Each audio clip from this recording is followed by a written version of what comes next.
जय हिंद दोस्तों, स्वागत है आप सबका हमारे यूट्यूब चैनल साई आईएएस में। मैं आप लोगों के लिए पॉलिटिकल लेक्चर लेकर आ रहा हूं और ये जो लेक्चर है हम लोगों ने 17 बीपीएससी को ध्यान में रखते हुए डिजाइन किया हुआ है। 17 बीपीएससी जैसा कि हम सबको पता है कि 30 सितंबर को होने वाला है। तो बीपीएससी के द्वारा जो भी इम्पोर्टेंट चैप्टर हैं, जो भी इम्पोर्टेंट टॉपिक है जिससे बीपीएससी हर साल एग्जाम में क्वेश्चन पूछता है, उसको एक एक करके हम लोग आज पढ़ रहे हैं और समझ रहे हैं। और कोशिश हमारी यही रही कि आने वाले एग्जाम में हमारा एक भी क्वेश्चन पॉलिटी से गलत ना हो। ठीक है, तो चलिए स्टार्ट करते हैं और देखते हैं कि आज का हमारा टॉपिक क्या है।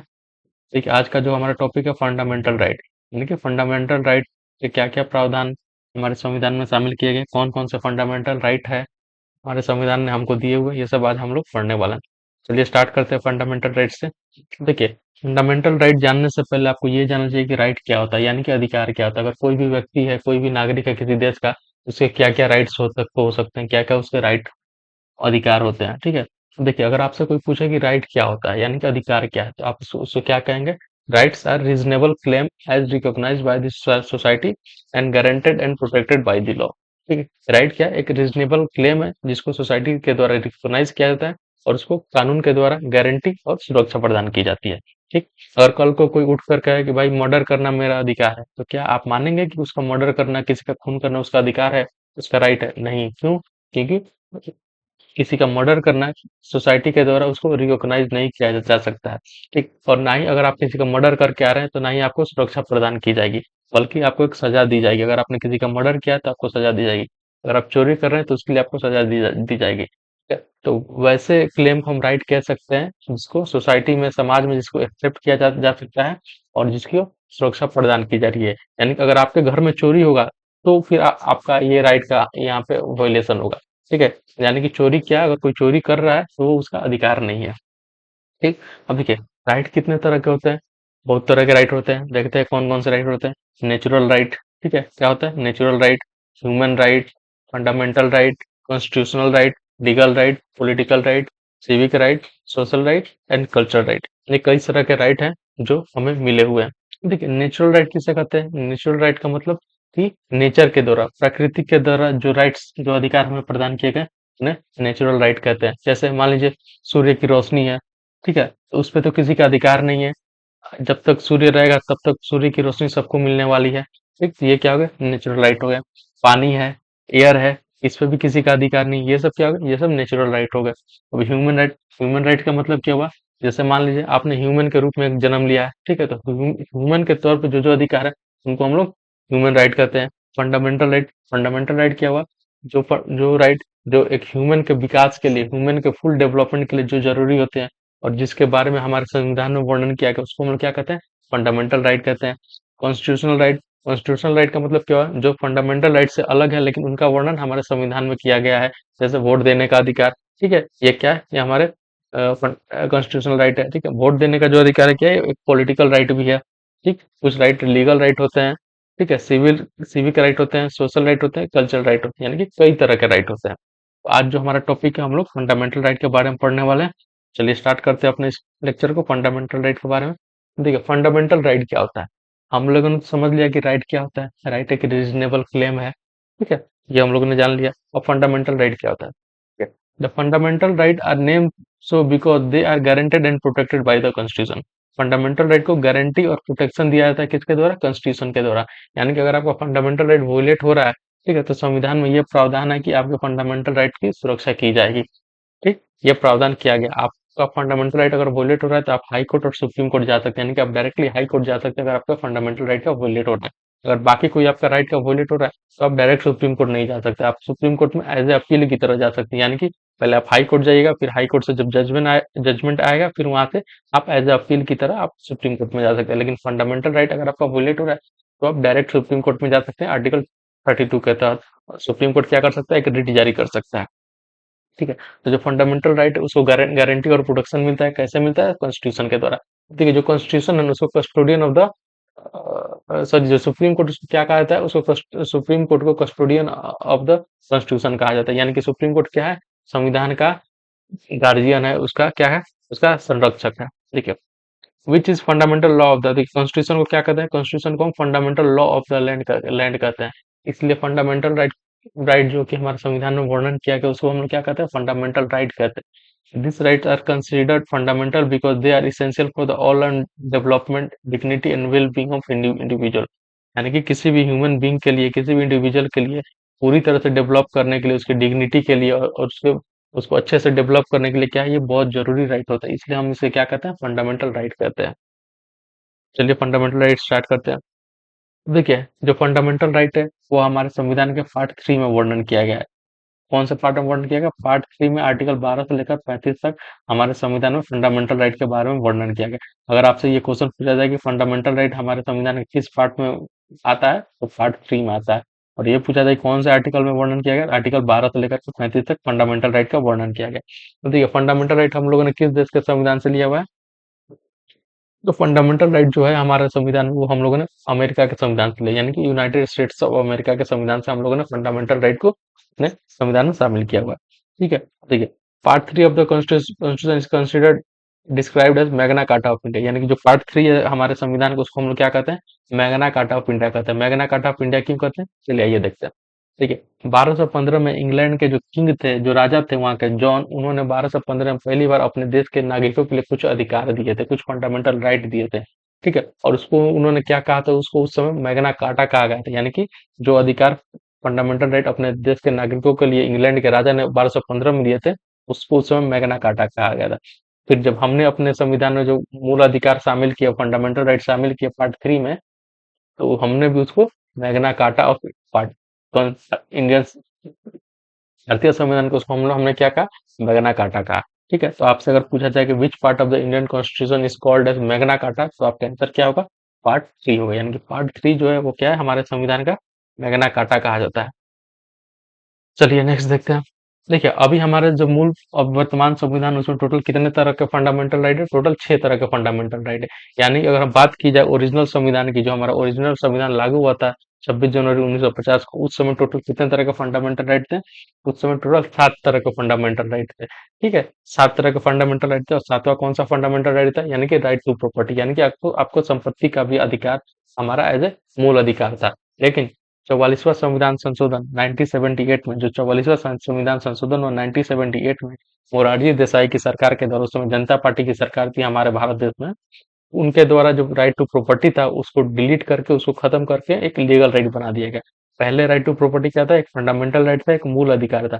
लेकिन 44वां संविधान संशोधन के द्वारा उसको डिलीट करके एक लीगल राइट बना दिया गया। अब ये कौन से आर्टिकल में, आर्टिकल 300A के तहत अब ये एक लीगल राइट बन करके रह गया है। देखिए आपसे ये क्वेश्चन पूछा जा सकता है कि जब फंडामेंटल राइट से राइट टू प्रॉपर्टी को डिलीट किया गया था, हटाया गया था, तो उस समय केंद्र में किसकी सरकार थी, तो उस समय केंद्र में जनता पार्टी की सरकार थी। और उस समय पूछा था कि अगर मुख्यमंत्री, सॉरी, प्रधानमंत्री कौन थे हमारे देश के, तो कौन थे, मोरारजी देसाई जी हमारे देश के प्रधानमंत्री थे। क्या, हम देखिए फीचर ऑफ द फंडामेंटल, यानी कि फंडामेंटल राइट की क्या क्या विशेषता है जो इतना महत्वपूर्ण है हमारे लिए, जो जो जिसको संविधान सुरक्षा प्रदान करता है। तो चलिए ये देखते हैं कि फंडामेंटल राइट की फीचर्स क्या क्या है, फंडामेंटल राइट की विशेषताएं क्या क्या है। देखिए पहला विशेषता क्या है कि प्रोटेक्टेड बाय कॉन्स्टिट्यूशन, यानी कि अगर आपका फंडामेंटल राइट का वोलेशन हो रहा है, ठीक, कोई वोलेट कर रहा है, चाहे वो कोई पब्लिक पर्सन, प्राइवेट पर्सन कर रहा है, या फिर स्टेट उसका वोलेट कर रही है, तो आप डायरेक्ट सुप्रीम कोर्ट जा सकते हैं अपने फंडामेंटल राइट की सुरक्षा करवाने के लिए। ठीक है, और ये जो फंडामेंटल राइट है, ठीक है, ये कई तरह के फंडामेंटल राइट होते हैं। यानी कुछ जो फंडामेंटल राइट है वो बस हमारे देश के नागरिकों के लिए होते हैं, यानी कि अगर आप भारत के नागरिक है, भारत के आप सिटीजन है, तो ही कुछ फंडामेंटल राइट सिर्फ आपके लिए हैं। कुछ ऐसे फंडामेंटल राइट है जो दूसरे देश के जो फॉरेनर हैं, ठीक है, उनको भी कुछ फंडामेंटल राइट मिले हुए हैं। यानी कि अगर देखा जाए तो फंडामेंटल राइट को दो दो कैटेगरी में डिवाइड किया जा सकता है। वैसे फंडामेंटल राइट जो सबको मिले हुए हैं, चाहे आप फॉरेनर हो या फिर इंडियन हो, सबको फंडामेंटल राइट मिले। फिर कुछ ऐसे फंडामेंटल राइट है जो सिर्फ भारत के नागरिकों को मिले हुए हैं। जैसे आर्टिकल 15 की बात की, जैसे प्रोहिबिशन ऑफ डिस्क्रिमिनेशन की बात की जाती है, उसमें क्या है, वो सिर्फ भारत के नागरिकों के लिए है। आर्टिकल 16 की बात की जाती है, ठीक है, जिसमें अपॉर्चुनिटी ऑफ पब्लिक एम्प्लॉयमेंट की बात की जाती है, यानी कि सरकारी जो भी सेवा है उसमें अगर आपके एम्प्लॉयमेंट की बात की जाए, तो वो भी अधिकार किसको दिया हुआ है, सिर्फ भारत के नागरिकों को दिया हुआ है। आर्टिकल 19 की बात की जाए, right to freedom of speech and expression, ये भी किसको प्रदान की गई, ये भी जो भारत के नागरिक है, ये भी सिर्फ उनको प्रदान की गई है। ठीक है, तो इस तरह से कई सारे फंडामेंटल राइट है जो सिर्फ भारत के नागरिकों के लिए है। तो कुछ ऐसे फंडामेंटल राइट है जो भारत और विदेशी दोनों तरह के नागरिकों को प्रदान की जाती है। ठीक है। चलिए नेक्स्ट देखते हैं।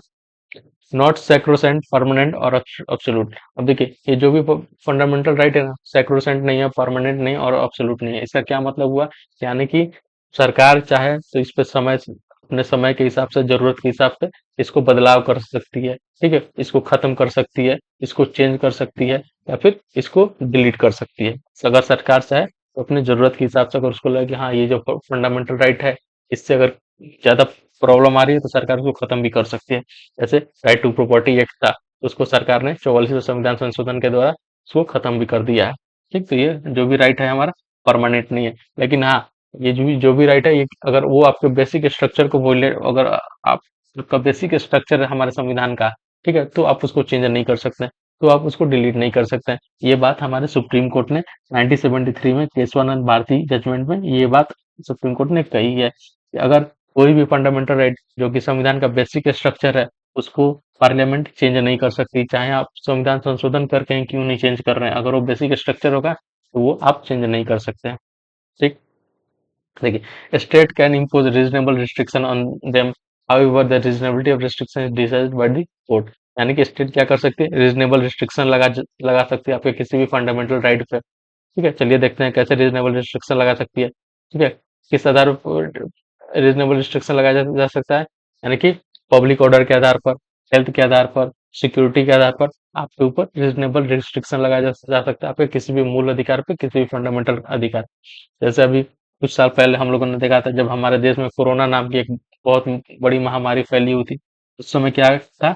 आपके घूमने फिरने पे, आपके घर से बाहर निकलने पे क्या लगा दिया गया था? रिस्ट्रिक्शंस लगा दिया गया था। यानी कि कहीं भी आना जाना तो आर्टिकल 19 के तहत ये हमारा फंडामेंटल राइट है, लेकिन सरकार ने रीजनेबल रिस्ट्रिक्शन लगाया था। क्यों? हमारे हेल्थ को लेकर के, हमारे सुरक्षा को ध्यान में रखते हुए सरकार ने रीजनेबल रिस्ट्रिक्शंस लगाया था। ठीक है, तो कोई भी आपका जो फंडामेंटल राइट है, अगर सरकार चाहे तो उस पर रीजनेबल रिस्ट्रिक्शन लगा सकती है। और ये जो रीजनेबलिटी ऑफ रिस्ट्रिक्शन है, ये कौन डिसाइड करेगा? कोर्ट डिसाइड करेगा। ठीक है, नेक्स्ट देखते हैं। Rights are justiciable. जस्टिसिएबल का मतलब क्या हुआ कि अगर आपका राइट वोलेट हो रहा है, ठीक है, अगर आपके राइट का वोलेशन हो रहा है, तो आप किसी भी कोर्ट में जा सकते हैं अपने राइट की सुरक्षा के लिए और अपने अपने राइट को वापस हासिल करने के लिए। ठीक है, तो देखिए अब ये नहीं है कि आप सुप्रीम कोर्ट चले गए, हाई कोर्ट चले गए कि मुझे अपना राइट फील नहीं हो रहा है। ठीक है, इसका कोई मतलब नहीं है। अगर कोई आपका राइट का वोलेशन हो रहा है, तभी आप सुप्रीम कोर्ट या फिर हाई कोर्ट जा सकते हैं। अब कल को ये आप चले गए कि यार मुझे महसूस नहीं हो रहा है कि मुझे राइट है, ऐसा कुछ नहीं है। ठीक, ठीक है। Any aggrieved person can go directly to the Supreme Court in case of violation of any fundamental right. देखिए कोई भी पर्सन है ना, वो डायरेक्टली सुप्रीम कोर्ट जा सकता है अगर उसको फंडामेंटल राइट का वोलेशन हो रहा है तो। ठीक है, तो ये जरूरी नहीं है कि आपका फंडामेंटल राइट का अगर वोलेशन हो रहा है तो आप हाई कोर्ट जाए या फिर लोअर कोर्ट जाए। आप चाहे तो डायरेक्टली सुप्रीम कोर्ट में जा सकते हैं अगर आपका कोई भी फंडामेंटल राइट का वोलेशन हो रहा है तो। ठीक, देखिए नेक्स्ट देखते हैं हम लोग। Suspension of right. Suspension of right का मतलब क्या हुआ कि अगर सरकार चाहे तो आपका जो भी फंडामेंटल राइट है उसको कुछ समय के लिए सस्पेंड कर सकती है। यानी कि कुछ समय तक आपको आपका फंडामेंटल राइट नहीं मिलेगा। यानी कि आप अगर फंडामेंटल राइट उस समय तक वोलेट हो रहा है, तो आप सुप्रीम कोर्ट या फिर हाई कोर्ट नहीं जा सकते। और ये कब सस्पेंड किया जाता है? इमरजेंसी के समय। यानी कि अगर देश में हमारे नेशनल इमरजेंसी लगी हो, वॉर या फिर एक्सटर्नल एग्रेशन के आधार पर अगर नेशनल इमरजेंसी लगी हुई है हमारे देश में, तो सरकार आपके जो भी राइट है उसको सस्पेंड कर सकती है। अब देखिए आर्टिकल 20 और 21 जो है ना, वो सस्पेंड नहीं हो सकता है। अगर यानी कि अगर इमरजेंसी भी लगी है तो आर्टिकल 20 और 21 में जो राइट है, जैसे राइट टू लाइफ की जो बात की जाती है, वो आपका सस्पेंड नहीं होगा। ठीक, ये चीज हमें ध्यान रखना है। अब देखिए further the six right guaranteed bye article 19, यानी कि आर्टिकल 19 में जो राइट है ना, वो किस आधार पे सस्पेंड किया जाएगा? जब हमारे देश में एक्सटर्नल इमरजेंसी लगी हो या फिर वॉर वॉर डिक्लेयर कर रखा हो किसी दूसरे देश ने। ठीक है, तभी हमारे ऊपर जो ये सिक्स फंडामेंटल राइट है आर्टिकल 19 के तहत, ये क्या होगा? ये सस्पेंड होगा। यानी अगर इंटरनल इमरजेंसी है, आर्म रिबिलियन के आधार पर अगर हमारे देश में इमरजेंसी लग रही है, तो जो जो छह फंडामेंटल राइट है आर्टिकल 19 के तहत, वो सस्पेंड नहीं होंगे। ये चीज ध्यान में रखना है। चलिए नेक्स्ट देखते हैं हम लोग। देखिए ऊपर हम लोगों ने देखा था जो छह तरह के फंडामेंटल राइट है, वो हमारा स्टार्ट होता है आर्टिकल 12 से लेकर के 35 तक। ठीक है, लेकिन क्या है जो राइट टू इक्वालिटी है, वो स्टार्ट कहाँ से हो रहा है, आर्टिकल 14 से हो रहा है। तो ये आर्टिकल 12 में क्या है, आर्टिकल 13 में क्या है, तो चलिए आइए हम लोग जानते हैं कि आर्टिकल 12 में क्या वर्णन किया गया है। ठीक है, आर्टिकल जो 12 है ना, वो डिफाइन करता है स्टेट को, यानी कि जब आगे हम लोग आर्टिकल एक एक फंडामेंटल राइट पढ़ेंगे तो वहां पे देखेंगे कि state can not do this, state can not do this, या फिर स्टेट इंश्योर दिस, यानी कि स्टेट की बात की जाएगी तो वहां पे स्टेट किसे कहेंगे, ठीक है, उसके बारे में डिफाइन किया गया आर्टिकल 12 में। चलिए देखते हैं स्टेट किसे किसे कहेंगे। देखिए, the government and parliament of India that is the executive and legislative organ of the union government, यानी कि जो भी पार्लियामेंट है भारत का, जो उसके एग्जीक्यूटिव ऑर्गन है या फिर लेजिस्लेटिव ऑर्गन, उनको क्या हम लोग मानेंगे, एज ए स्टेट मानेंगे। वैसे ही जो स्टेट गवर्नमेंट है, उसके अंदर जो एग्जीक्यूटिव है, उसके अंदर जो लेजिस्लेटिव ऑर्गन है, उसको भी क्या माना जाएगा, स्टेट माना जाएगा। या फिर जो भी लोकल अथॉरिटी जैसे म्यूनिसिपालिटीज हो गए, पंचायती राज हो गए या डिस्ट्रिक्ट बोर्ड वगैरह हो गए, इनको भी क्या माना जाएगा, हम लोग एज ए स्टेट की तरह डिफाइन किए जाएंगे अगर आपका कोई फंडामेंटल राइट का वोलेशन हो रहा है। तो देखिए, ये जो स्टेट की डिफिनेशन दी गई ना, इसका यूज सिर्फ पार्ट 3 के लिए किया जा रहा है। ठीक है, आगे हम लोग देखेंगे डीपीएसपी में भी स्टेट का डिफाइन किया गया है, तो वहां पे स्टेट का डिफिनेशन वहां पे आर्टिकल 36 में दिया गया है। यहाँ पे आर्टिकल 12 में जो डिफिनेशन है, वहां पे सिर्फ आर्टिकल पार्ट 3 के लिए इसका वर्णन किया गया है। देखिए, the action of all this agency can be challenge in court for violating the fundamental right of Indian constitution, यानी कि ये जो भी एजेंसी है, ठीक है, अगर ये फंडामेंटल राइट को वोलेट कर रही है तो उनके ऊपर के कोर्ट में केस चलाया जा सकता है, उनके ऊपर चैलेंज किया जा सकता है। नेक्स्ट देखते हैं, according to supreme court even a private body और an agency working as an instrument of the state fall within the meaning of the state under article 12। Supreme court ने कहा है कि जो भी प्राइवेट बॉडी है या फिर जो भी एजेंसी है जो एज ए इंस्ट्रूमेंट की तरह काम कर रही है, स्टेट की तरह काम कर रही है, उसको भी आर्टिकल 12 के तहत स्टेट माना जाएगा। वो क्या, वो प्राइवेट बॉडी यानी कि गवर्नमेंट बॉडी नहीं है, ठीक है, या फिर वो कोई सरकार नहीं है, लेकिन फिर वो उनको क्या माना जाएगा, एज ए स्टेट के अंदर उनको डिफाइन किया जाएगा अगर वो आपके फंडामेंटल राइट का वायलेशन कर रहे हैं। ठीक है, चलिए हम लोग देखते हैं आर्टिकल 13 में क्या बातें कही गई है। देखिए, article article 13 provides that all laws that are inconsistent with or in derogation of any of the fundamental rights shall be void।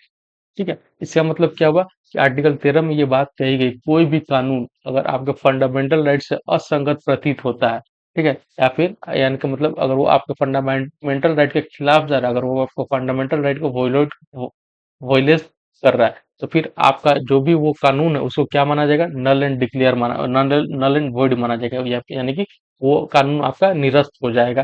ठीक है, यानी अगर समझा जाए बात को यहाँ पे, तो आर्टिकल 13 क्या करता है, क्या कहता है, आर्टिकल 13 ये कह सकता है कि किसी भी कानून को अगर सुप्रीम कोर्ट चाहे, हाई कोर्ट चाहे, तो जुडिशियल रिव्यू कर सकती है, यानी कि न्यायिक समीक्षा कर सकती है, ये कानून हमारे फंडामेंटल राइट को वोलेट तो नहीं कर रहा है, हमारे फंडामेंटल राइट का हनन तो नहीं कर रहा है ना।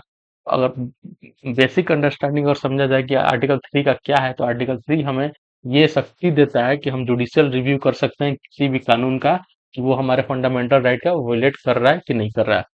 ठीक है, नेक्स्ट देखते हैं। देखिए, the power of judicial review has been conferred on the Supreme Court Article 32 and High Court Article 226।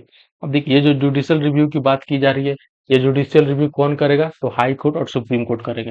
High court article 32 के तहत जुडिशियल रिव्यू करेगा और सुप्रीम कोर्ट आर्टिकल 226 के तहत जुडिशियल रिव्यू करेगा। तो देखिए, हाई कोर्ट और सुप्रीम कोर्ट को ये अधिकार है कि वो रिट जारी कर सकता है।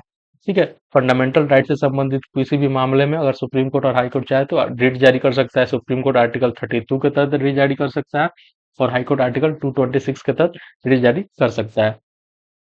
ठीक,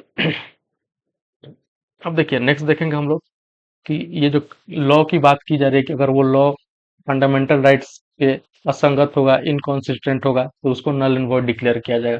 तो लॉ किसे कहते हैं, ठीक है, को किस किस तरह के चीजों को हम लोग कानून मानेंगे, लॉ मानेंगे, तो चलिए वो हम लोग देखते हैं। ठीक है, parliament law enacted by the parliament और द स्टेट लेजिस्लेचर, यानी कि कोई भी परमानेंट लॉ है, सॉरी परमानेंट लॉ है, कोई भी परमानेंट लॉ है जो पार्लियामेंट के द्वारा इनेक्ट हो रहा है या फिर स्टेट लेजिस्लेचर के द्वारा इनेक्ट हो रहा है, उसको क्या माना जाएगा, उसको लॉ के कैटेगरी के अंदर उसको माना जाएगा। या फिर टेम्पोररी लॉ होगा, जैसे ऑर्डिनेंस हो गया, ठीक है, जो गवर्नर इशू जारी करता है या फिर प्रेसिडेंट जो जारी करता है, उसको भी एज ए लॉ की तरह हम लोग ट्रीट करेंगे। Instrument, statutory instrument like any delegation, legislation, ordinance, order, by law, rule, regulation, notification, ये सब भी क्या है, ये सभी लॉ की कैटेगरी में आएंगे। ठीक, और इसको भी अगर ये भी ऑर्डर भी हो गया, कोई रेगुलेशन या फिर कोई नोटिफिकेशन है, उससे भी अगर आपका फंडामेंटल राइट का वोलेट हो रहा है, तो हम लोग उसको चैलेंज कर सकते हैं सुप्रीम कोर्ट या फिर हाई कोर्ट में। Non legislative source of law, that is custom और यूजेस ऑफ और uses having the flow of force of law, यानी कि कोई भी कस्टम में कोई रीति रिवाज है, अगर उससे आपका कोई फंडामेंटल राइट का वोलेट हो रहा है, तो उसको भी आप सुप्रीम कोर्ट में चैलेंज किया जा सकता है। ठीक, नेक्स्ट देखते हैं। The article 30 provide that a constitutional amendment is not a law and cannot be challenged on the ground of contravention of the any of the fundamental right। ठीक है, आर्टिकल 30 में एक क्लॉज है, 13(4), उसमें ये क्या बात कही गई? उसमें ये बात कही गई, जो कॉन्स्टिट्यूशनल अमेंडमेंट है, यानी कि जो संविधान संशोधन है, उसको लॉ के कैटेगरी के तहत उसको नहीं माना जाएगा। ठीक है, यानी कि जो अगर आप संविधान संशोधन करके अगर आप फंडामेंटल कोई आपका फंडामेंटल राइट अगर आप उसको खत्म कर रहे हैं, तो उस संविधान संशोधन को इस आधार पर चैलेंज नहीं किया जा सकता कि ये हमारा फंडामेंटल राइट है और आप कानून बनाकर इसे खत्म नहीं कर सकते। ठीक है, ये बात आर्टिकल 13+4 में लिखी हुई है। ठीक, लेकिन संविधान हमारे केशवानंद भारती केस 1973 में सुप्रीम कोर्ट ने ये जजमेंट दिया है कि बिल्कुल जो कॉन्स्टिट्यूशनल अमेंडमेंट है, यानी कि जो संविधान संशोधन, वो लॉ की कैटेगरी में नहीं आता है, यानी कि वो कोई कानून नहीं है। इसलिए हम उस आधार पे आपका इसका जुडिशियल रिव्यू नहीं कर सकते। लेकिन बेसिक स्ट्रक्चर के आधार पर, यानी कि अगर हमारे संविधान का बेसिक स्ट्रक्चर डिस्ट्रॉय हो रहा है, तो उस आधार पर हम संविधान हम इस कारण कॉन्स्टिट्यूशनल अमेंडमेंट का जुडिशियल रिव्यू कर सकते हैं। यानी कि लॉ के कैटेगरी के तहत तो हम जुडिशियल रिव्यू नहीं करेंगे, लेकिन जो बेसिक स्ट्रक्चर है, अगर वो संविधान का डिस्ट्रॉय हो रहा है, तो हम जुडिशियल रिव्यू करेंगे। और ये जो बेसिक स्ट्रक्चर का जो प्रोविजन है, ये हम लोगों ने किस देश के संविधान से लिया हुआ है? तो ये हम लोगों ने पाकिस्तान के संविधान से लिया हुआ है। यानी कि जो बेसिक स्ट्रक्चर पहली बार किस देश ने अपने संविधान में यूज किया था, यानी किस देश ने फॉलो किया था? तो पाकिस्तान ने किया था। फिर वहीं से हम लोगों ने कॉपी करके अपने भी देश के संविधान में इसको एज ए इम्प्लिसिट मतलब यूज किया हुआ है। तो बेसिक स्ट्रक्चर अगर आपसे पूछा जाए किस देश के संविधान से हम लोगों ने लिया हुआ है, तो पाकिस्तान के संविधान से लिया हुआ है। चलिए नेक्स्ट देखते हैं। ठीक है, आइए क्वेश्चन है, क्वेश्चन को समझते हैं हम लोग। बहुत इजी क्वेश्चन है, हम लोग इसको पढ़ा भी है अभी कुछ देर पहले। देखिए, which part of the constitution is describe as Magna Carta of India, यानी कि संविधान के किस पार्ट को मैग्ना कार्टा कहा जाता है? तो किस पार्ट को कहा जाता है Magna carta? Part 1, part 2, part 3 या फिर पार्ट 4? तो कौन सा पार्ट है हमारा? पार्ट 3, यानी कि जो फंडामेंटल राइट जिसमें वर्णन किया गया है, उसको हम लोग क्या कहते हैं? मैग्ना कार्टा ऑफ इंडिया कहते हैं। ठीक है, तो चलिए आज के लिए बहुत बहुत धन्यवाद। बहुत जल्द हम लोग मिलेंगे अपने नेक्स्ट लेक्चर में। आज के लिए जय हिंद।